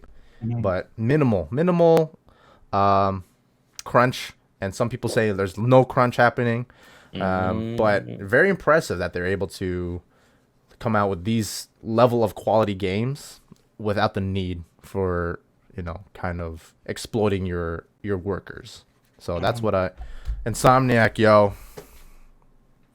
That's come on. Okay, yeah, that's my take. I'm excited. Timo, I'm excited for it. No, I'm excited for it. I knew Venom was rumored since Spider-Man 1, but I didn't know really I knew it was going to be good. They've done it so good with their other DLCs and even Miles Morales and everything like that. So I know it was good. But for them to come out like as soon as Venom comes out of shadows, it was like so good. Just the way they did character design and everything, kind of reminiscent of the Venom movie a bit. And it was just very well done just from that little piece there. Again, I thought it was infamous as well when I saw the lightning strike. I'm going like, oh, okay, it'd be cool nowadays to see. I'm pretty sure everybody thought it was going to be infamous. Yeah. But then when I saw like it was kind of the Spider-Man look, I was like, oh, it's Miles Morales. That makes sense. It was cool. I like that it's not going to be co-op. I don't actually like co-op. You know, there's certain games like I play multiplayer, but like I like certain games if it's just me in the game. Let me just get through it like that. And because there's so much to explore in Spider-Man, especially it's a type of game you want to platinum. It's not like a type of game where it's you want to explore everything and find out all the little Easter eggs and everything like that. And as a comic book fan, you just want to explore everything. So it'd be cool to see what it does. I'm interested to see how they make it a full game. That's what I'm kind of interested to see because, like you're saying, Ricky, like if they're gonna put Carnage or something else, because it would be interesting to see what like before in Spider-Man 1 is like okay, he's figuring out himself, he's figuring out the whole thing, and I'm not gonna say spoilers, but just figuring out the whole city and how everything kind of connects together. So it'd be interesting to see, like, it can't be all just Venom. Like, I think they did that for promotion, but it can't be just all that, because then it'll just feel like you just made another DLC to Spider-Man 1. Well, So I'm interested to see what they're going to build on that, because otherwise you're going to get to a point where it's kind of repetitive if you... Yeah, it's got to be Craven, because the whole monologue, while he's like, the voice we hear throughout the trailer sounds like something Craven will say. So I'm guessing, like, Venom will be one of the main enemies, but I feel like the driving force of the narrative of the game will actually be Craven. And it'd be interesting to see, because Craven's a hunter. Maybe he's hunting after Venom. I don't know, but I think as from a storytelling like point of view, like focusing on Craven can actually give us a much more interesting story. Yeah. Versus just going after Venom. Yeah. He's like, as a villain, I find Craven more interesting than Venom, even though Venom it's a cooler looking dude. But from a storytelling standpoint, Craven it's better. Story-wise, the thing that makes Venom scary is when he tries to take over Spider-Man. Yeah, Venom is scary by himself, but it's not really a big deal until he's trying to take over Spider-Man. So it would be interesting if they have something else, like you're saying, to build on a plot, because I can't see them doing a full game with just on Venom. Yeah, I'm hyped, bro. 2023 can't come sooner, but like 2022 is stacked with games. Holy moly, is it stacked with games from the beginning, from the jump. Do I have anything else to say about Spider-Man 2?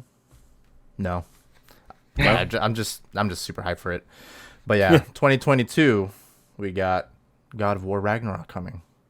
Yes. Ragnarok Horizon coming. Yeah, Horizon's coming, but like this is my segue into talking about God of War. And then to cap it all off, we thought we were done at Spider-Man 2. But no, we got the PlayStation Studios logo and then God of War. Yes. And we just see Kratos. Like, honestly, like I kind of just blanked out from hype. I don't know what happened in the trailer for like the first 2 minutes. But they showed a lot. Yeah. They showed quite a bit of the story and what you'll be doing, but I'm sure they didn't show everything that they have up their sleeves.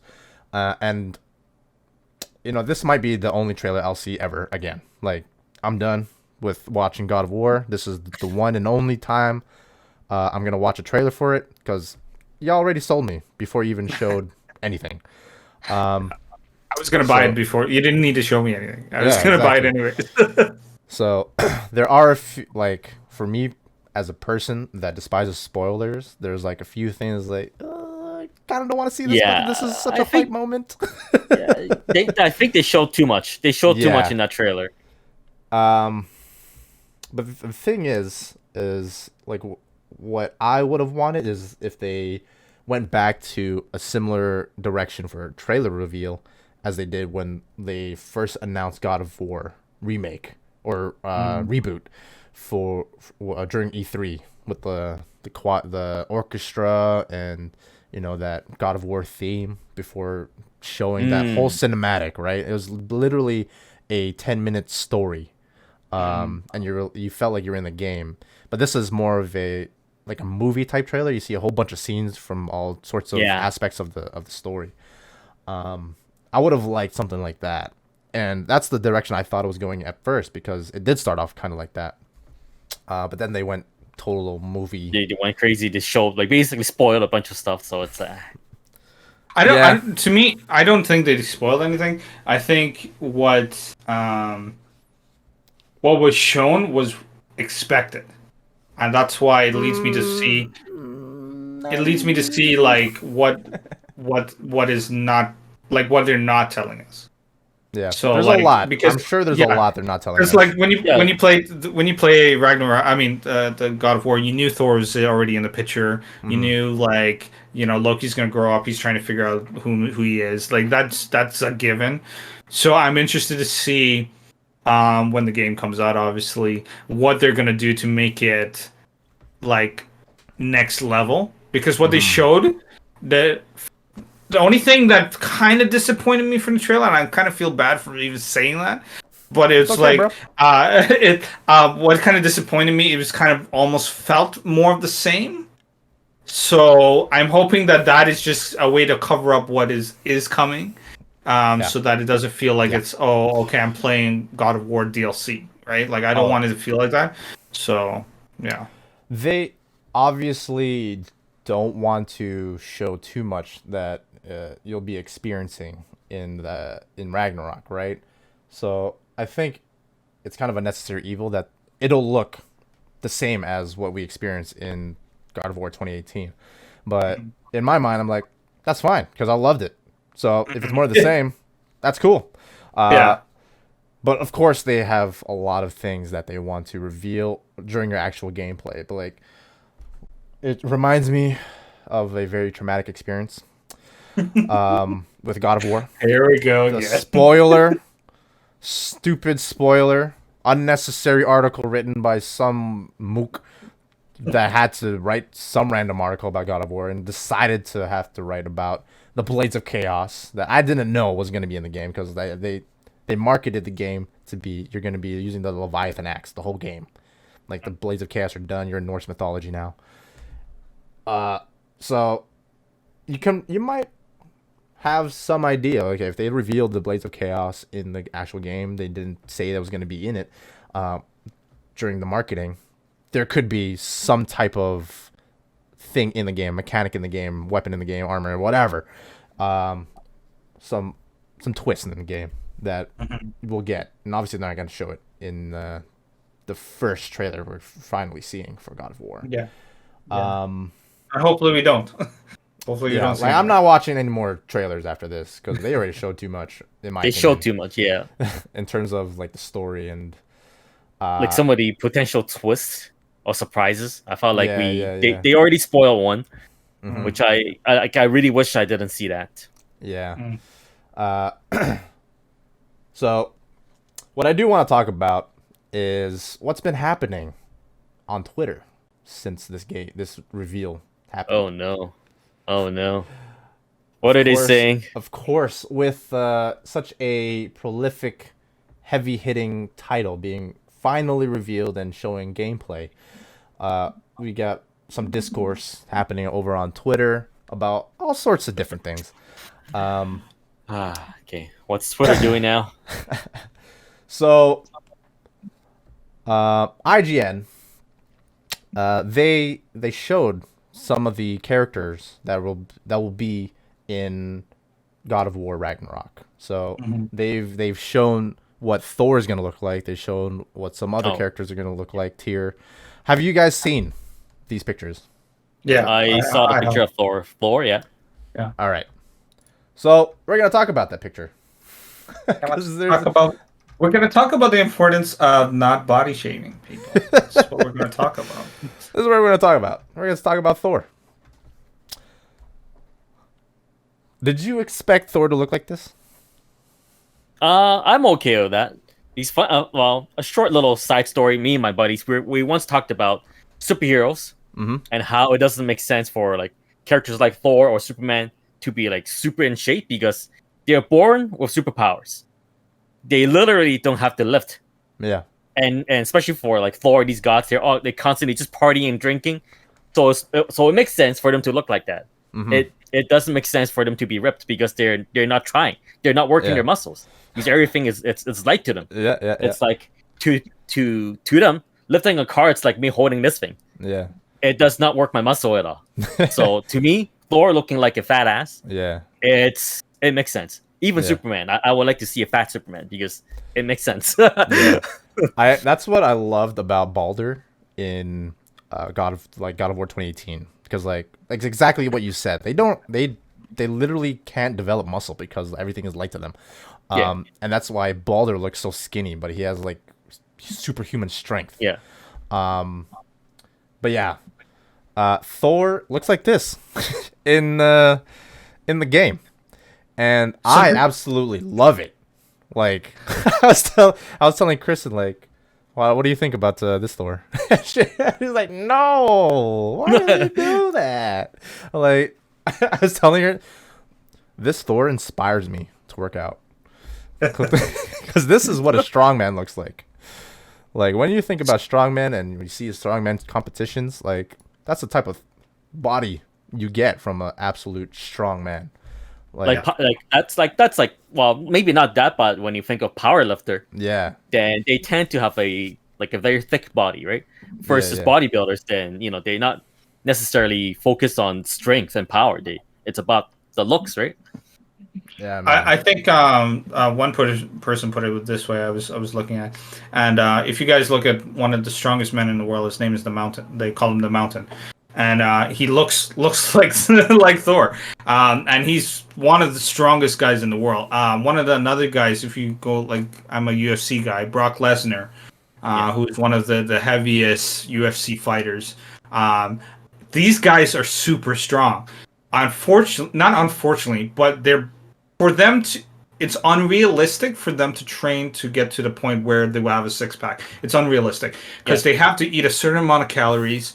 They gotta lift a certain amount of weight. They're not Michael Phelps swimming at whatever, whatever. So I think it's a good take on what it's like. Like a powerhouse should be, right? Or if you, like since you mentioned Brock Lesnar, since he came from a wrestling background, think back to WWE. One of the legit strongest men in the world, back then, was Mark Henry. And if you look at his body shape, he is big. Yeah. He is not like lean and six pack and stuff. Yeah. He is legit like big, right? Yeah. And he is legit like strong. Like you've seen him like freaking lift up a car and all the crazy shit. Yeah. So it kind of makes sense for that type of body type. Well, maybe not like that, because that's just what an out of shape guy looks like. But for a powerlifter, they do have a non lean six pack type of body type. Yeah, and to me, I don't think he's not fit there, but it's different body types. So like we'll look at a guy like Aquaman, like what's his name? The actor? The name escapes me right now. Oh, Jason Momoa. Momoa. Okay, I've been a fan of him for like years, and this guy he's built, and same thing with Chris Hemsworth. These guys are built differently when the way they lift and they train and all that kind of stuff. When we look at The Rock, for instance, as well, The Rock has to do a lot for him to keep that chest, that stomach area really in shape, because that guy has to eat. Like again, these guys have to put on the calories for them to even lift the types of weight that they're doing. So again, Thor is a great warrior. He is also likes to party. We've seen that even in the MCU kind of version of Thor. This is going to be more reminiscent, obviously, of actual Norse mythology. So obviously, it's going to be a little bit more in line with that. And one thing I like about God of War, they do their research when it comes to the mythology and all that kind of stuff. So I feel like they're doing a good job. And I think, unfortunately, and this is what I hate about, type like Twitter and gamers in general, because you can have an amazing game. Like this game is going to come on. I know it's going to be a great game. And you're going to have guys crap on this. You know what I'm saying? That. Like, right? I got some more. Oh, you got more? You got a smorgasbord over there? I get so annoyed with gamers sometimes because it's just like, we can't have something just good, Just I don't know. It's the fanboys, man. It's the fanboys. What else are they complaining about?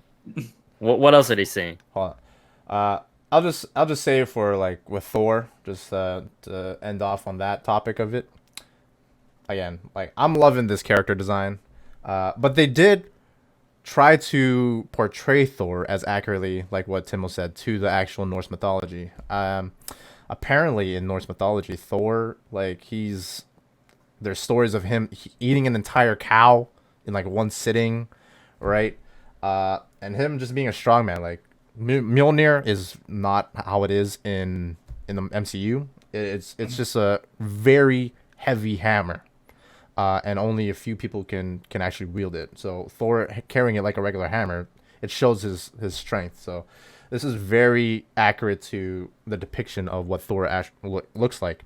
And just people on Twitter are just disappointed that he looks like this because they are so used to the MCU Thor, right? I'm so used to like strongman looking, lean, no fat, and 6-pack, 12-pack abs, right? Yeah. And just chiseled. What they're doing, because on one hand, in for real life people, they're like, no, don't body shame. You see people out of shape, it's like, oh, you go, girl. But You know, the whole you discourse be you, right? And is then you have a video game character looking so like funny. what they like, and then they complain.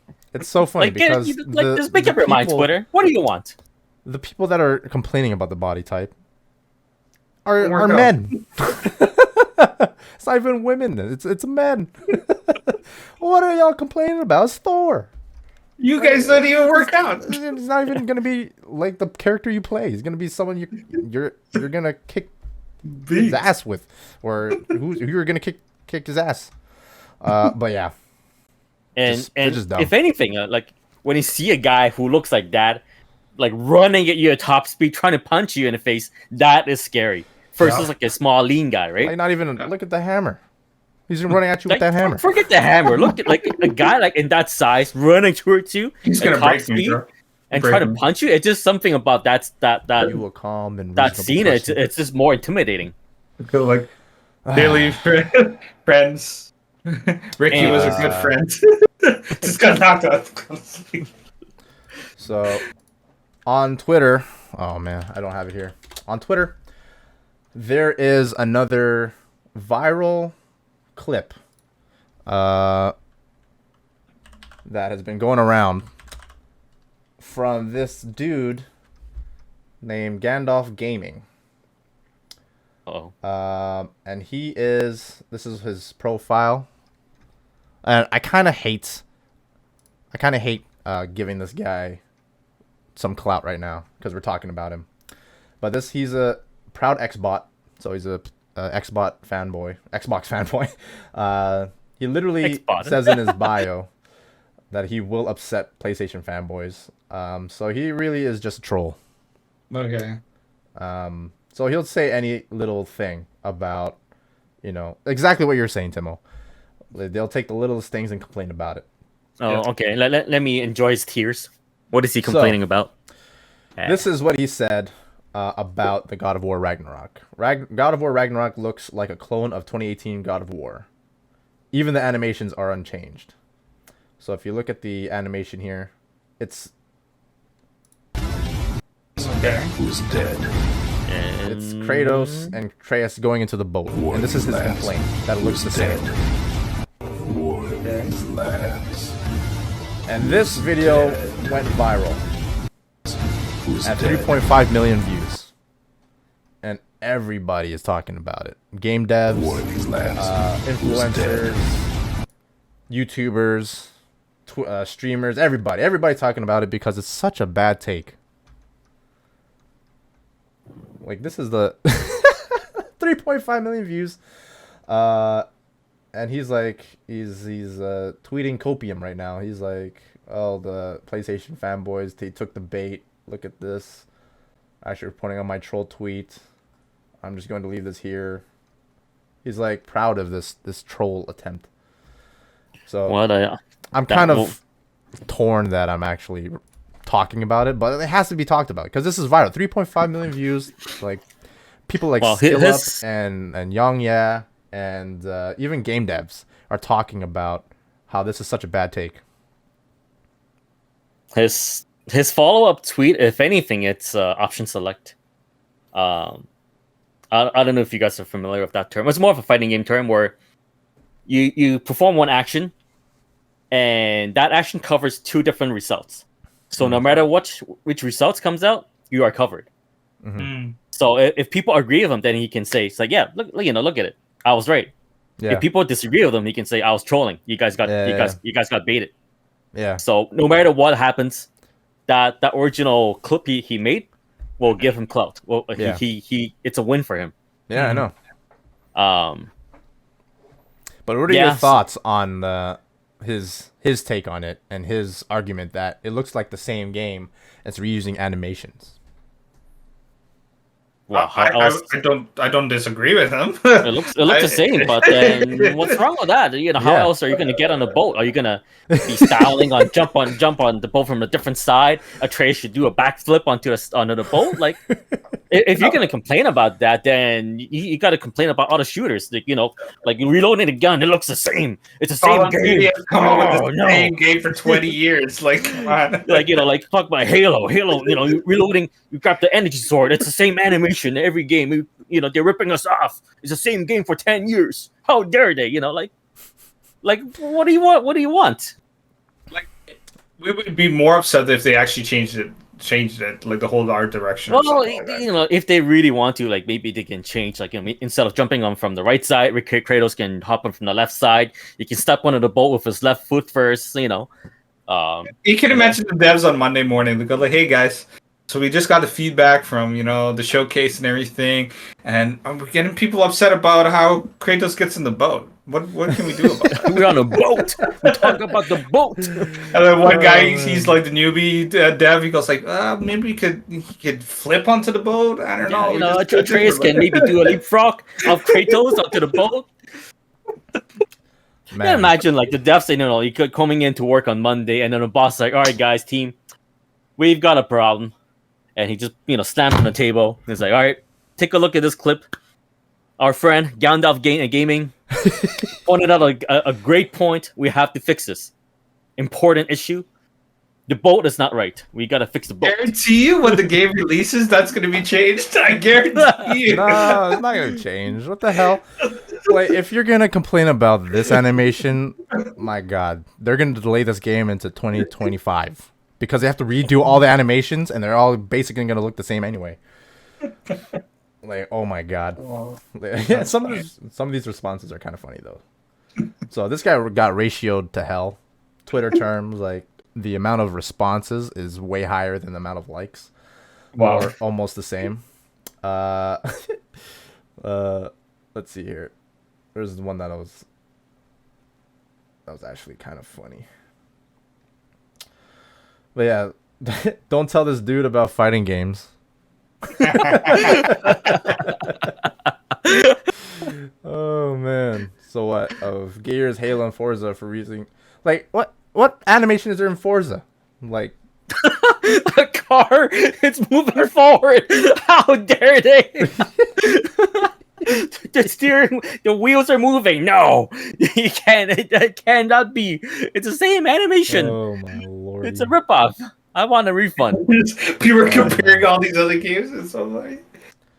Yeah, that's just like, I can't believe it went viral like this.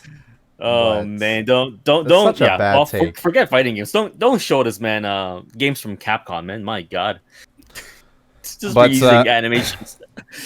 But like, developing games is hard, and if gamers are complaining about animations, my God, they will never play another game ever again, or a sequel. They'll never see another sequel ever again, because if the expectation for game devs is to redo everything from the ground up after a successful release, it was like, okay, God of War is done. Let's just work on the sequel. So let's take God of War. Let's throw it in the trash. We'll start again. Yeah. Delete everything. This game never existed. We'll have to work from start from the ground. Spider-Man 2. Let's just delete everything we've done with New York City, because make a brand new New York City. New York. New York. Make a York New City. York. You understand? I gotta slide back. I understood that reference. Yeah, it's just such a bad take, and like what Tim was saying before, this game is just it's gonna be like a hit, as like even before it releases, it's gonna be a hit. We already know. It's like one of those MCU movies. You just know it's gonna move. It's gonna be good. But on to more positive news with God of War. So we do have a little bit more information about the direction of the game. I do have an article here, but I'm not gonna read it. But it basically says that there's a shift in creative or game director from God of War 2018 to Ragnarok. So Cory Barlog is not going to be the game director this time around. And he's handing over the reins to Eric Williams. In the article by IGN, God of War Ragnarok, Cory Barlog and Eric Williams on changing directors, why Williams was right for the role. And they basically, like, IGN did an interview with both Eric Williams and Cory Barlog about the decision to change directors. And upon doing some reading on it, I will just summarize it. It is a tradition at Santa Monica Studios to change directors every new installment of a game for God of War.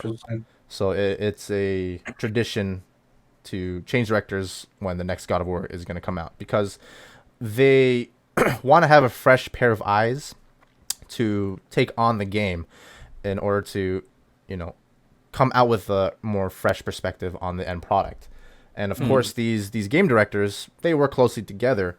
But Eric Williams, he's worked extensively since the beginning. Same as Cory Barlog of the God of War universe, or the God of War franchise. So since the beginning.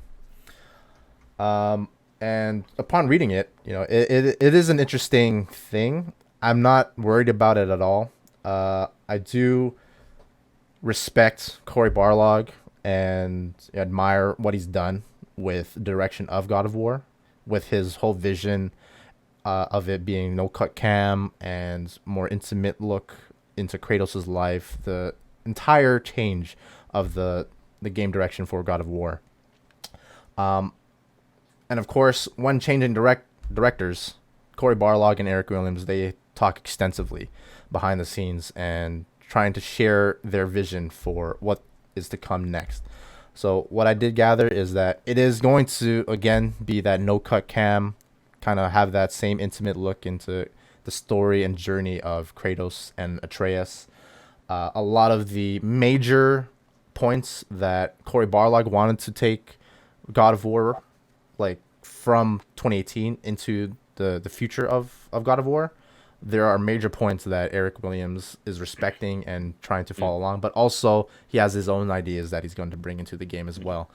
And he has been in a leadership position for previous God of Wars as well. Okay. So that's all right. Although, a lot of confidence has been given to the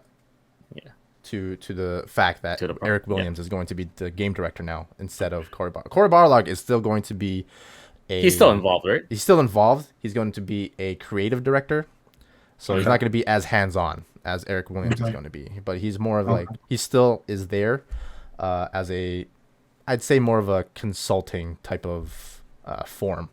But Cory Barlog is working on something else, so that's interesting as well. So that's basically what the IGN article states. If you are interested, let me see if I can put the link in the chat, but also I'll put it in the description. I'm not sure what are your takes on it? In a sense, it's cool. Like, I don't mind it for them if they change director, but ideally not in the middle of a story arc. Like, if they, let's say, going from the old trilogy to the new one, they change directors, that's fine. But when they're started a new story, I kind of want them to keep the same director, especially after coming off a well-received game, well-made game like 2018 God of War. I kind of want them to keep the same director so that they have the same focus, same direction going forward. Until this story arc is done, then maybe they can change director. Yeah. But at the same time, it is interesting. They've been doing this, right? So it shows that it kind of works, I guess. Yeah. And like you said, they can have a fresher look at what they can do with the game. But still, like, as from a storytelling point of view, I'm not sure how I feel about this. Cory Barlog, he's still going to be involved. So as long as he has a say in where the story goes, then that should be all right. In terms of gameplay, I don't mind them changing it. So I guess my main concern is the story. As long as Cory Barlog still has say and influence over where the story goes, just to keep that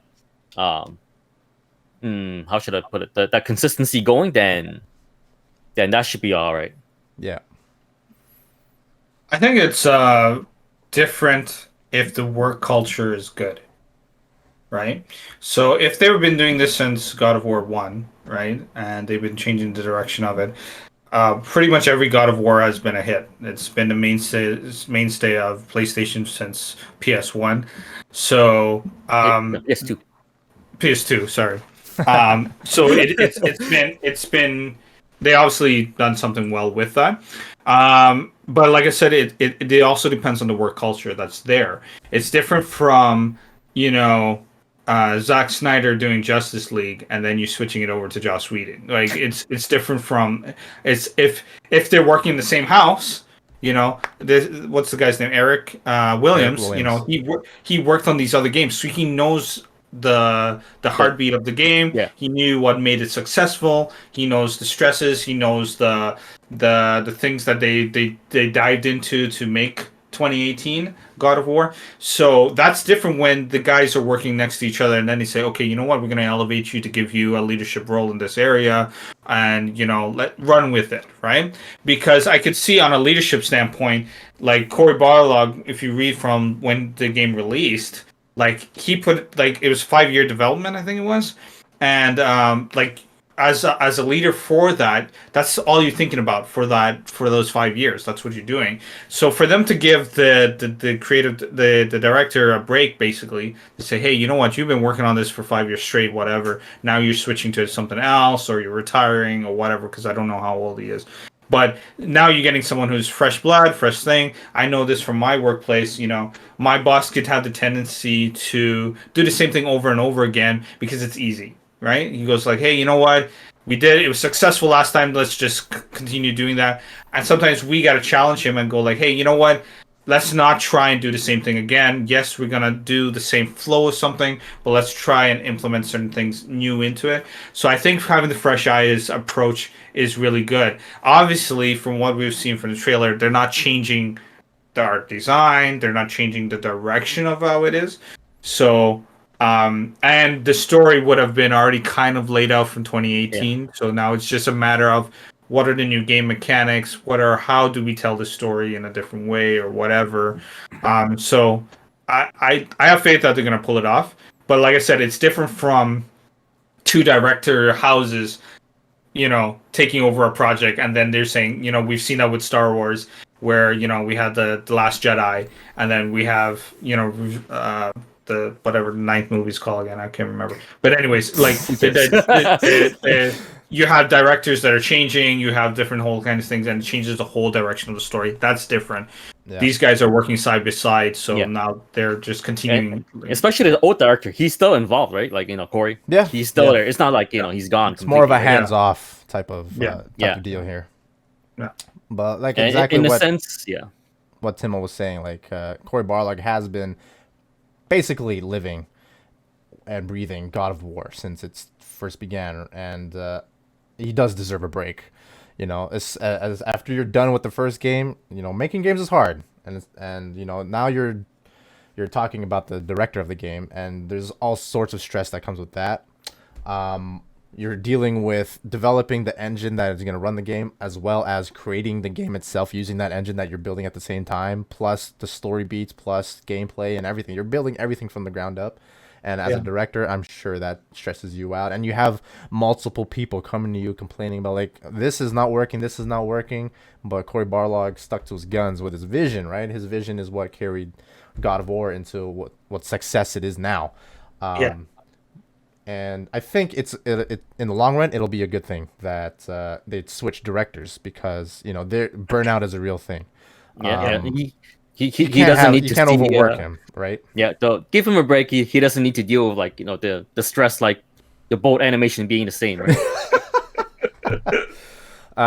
Yeah. So I think I will read just the beginning portion of this article just to give some context and some idea of the relationship between Cory Barlog and Eric Williams, and then talk about it just a little bit more, and I think we'll end the podcast there. So it has been quite a meaty quite a meaty. Yeah, we're running a little long, so That's okay. This is big news. Yeah. So Jonathan Bush on IGN writes God of War Ragnarok, Cory Barlog and Eric Williams on changing directors, why Williams was right for the role. Kratos and Atreus are in good, familiar hands. God of War 2018 shook up the franchise dramatically, as both 2018's director Cory Barlog and God of War Ragnarok's director Eric Williams put it. That game tore the house down to its studs, only so they could build it back up again. The radical reimaging, I'm pretty sure it's reimagining, of what Kratos' journey could be is one Barlog directed and shepherded through to its acclaimed launch. And though he had grand plans for the series, as he told us in our God of War spoiler cast, he isn't directing Ragnarok. Williams, a veteran of the franchise, who has been involved with it in some form or another since 2004 across many of its entries, is now sitting in the director's chair. In speaking with both Barlog and Williams following Ragnarok's first gameplay reveal, though, it's clear not only how integral Williams has been to the entirety of this new era of God of War, and how much he understands the responsibility of leading the charge. Quote, I've been with the studio a long time. This franchise means everything to me. I've worked on a lot of different games at a lot of different studios, and there were only a few that really felt like they could be home once I was done consulting and wandering around the landscape of video games, Williams told IGN. It just so happened to line up that 2018 was very successful. Before that, we had a little bit of a rough spot with the studio, and this was like, we're going to come back, rebuild it strong again, and have a good foundation for the future. I've worked with every director on the franchise in a different capacity. I worked with Cory as an animation lead. I worked with David Jaffe as a director. I worked with Todd Papey as a level designer. I worked with Stig as an artist, and with Rue Rasuria, and Dana Jan at Ready at Dawn in different capacities. Learning from each of them, to me, it's just doing right by everyone that's come before me and taking the franchise in the right direction. You don't want to be that direction that sends it off the rails. A lot of big franchises this can happen with, and so I just want to pay respect to what we've done in the past and still try to keep it fresh for the future at the same time. End quote. For Barlog, the transition to Williams as a director has its roots in how closely the two worked together when God of War 2018 was taking shape. In fact, Barlog credits Williams with really pushing him and the team to go as far as they did with the foundational changes and updates to the game. Quote, when Cory and I sat down and first talked about 2018, he was like, well, we're going to tear the house down to the studs. I was like, what does that really mean? We went back and forth on whether some things were just sacred. And I was like, well, if we're going to do it, we have to do all of it. We got to those places where it was no blades, no jump, new camera, companion, and all that, Williams said. I remember that point when we were talking about ripping everything down to the studs, Barlog said, offering his take on that time. Everything I've worked on with Eric is the sounding board and also the boundary limit testing, where I didn't want to say to him, I want to take all of it out and then I want to re-examine it and choose the things that work and figure out how to build them. I was like, oh, we'll keep some stuff just to see how his reaction was. And his reaction was, well, that's dumb. You should absolutely just take it all out. Barlog and Williams' camaraderie comes through as they both reminisce about this moment. Barlog recalling how much trust they had in one another by how frank and honest they could be. And then it continues on and on about their relationship and basically the direction that they're going to be taking the game. Mm-hmm. So that gives some context on the relationship. Eric Williams' background with Santa Monica Studios and with God of War as a franchise. And, you know, if you read the whole thing, I feel like you'll leave confident in Eric Williams' abilities as a game director overall. Yeah. I think this will be good in the long run. It'll be interesting, to say the least. So I don't think there's anything to worry about, especially with what Timo said. With the previous games, it is tradition that they change directors again and again. Like David Jaffe was a director at one point, Cory Barlog again a director, and like Timo said, every God of War was a hit, and it did have some type of different direction that it took the story, it took the gameplay and everything. So that actually makes me more curious as to see what Ragnarok has in store for us, to see that fresh look, see the fresh take from a different director. It's kind of interesting because if you think back to between God of War 1 and God of War 2 on the PS2, there is a big shift in gameplay because God of War 2 has a much stronger emphasis on puzzles. Like there is a much bigger portion of the game that are just puzzles. And I guess that's because of the different directors, right? But now with the success of 2018 God of War, I don't know if they can change the game to that degree again. Because back then God of War is still an up and coming franchise. It's easier for them to take risk and change stuff around. But now that they have established God of War 2018 as like this big premier title, I don't know how much they can change the game, honestly. Even if they change director, I feel like they are at a much bigger risk at angering the fans. Like even if Eric Williams wanted to change the gameplay, which I kind of want him to, honestly. I know both of you guys love God of War 2018 to death. I'm in a minority where I actually don't like the gameplay too much. I kind of want to see what he does with the gameplay and maybe change it for the better. But at the same time, will they do that to change the game enough to the point where it's like I can actually see the difference? I don't know. So I felt like maybe the whole change in director might just be in name only, when in reality they can really change that much for the game. Which I guess for fans that might be good news too, right? Because you guys like what you've seen already, right? Yeah, I think overall the decision to change directors will be a positive thing in the end, because I'm sure Cory Barlog, he's burnt out, and especially like if you are in that kind of state where you are exhausted from the first game, that could kind of alter or have a negative impact on your leadership abilities, your decision making, and your overall vision of the game. And it can affect your personal life. So I think it is a good decision overall. And like I said, this is the only trailer I'm gonna see. So whatever the direction the game is gonna be in or go, I'll have to find out once it releases in 2022. Any final thoughts, Timo? No, I think we talked about it. I think like to Ricky's point, I don't think they're going to change it up too much. I think we're going to get some surprising things. I think we're going to get some callbacks to some of the other games, the previous games, which Blades of Chaos was one of the callbacks. So we'll see if they add some more stuff to it. Unfortunately, I haven't played the other one, so I wouldn't know that much in detail about it. I have read up on the storyline, and I'm up to date on how that is. But yeah, I don't think they're going to take too much risk with it. I think they're going to implement some story things that are going to make sense. I'm interested to see how they handle Ragnarok and how they handle the mythology with that.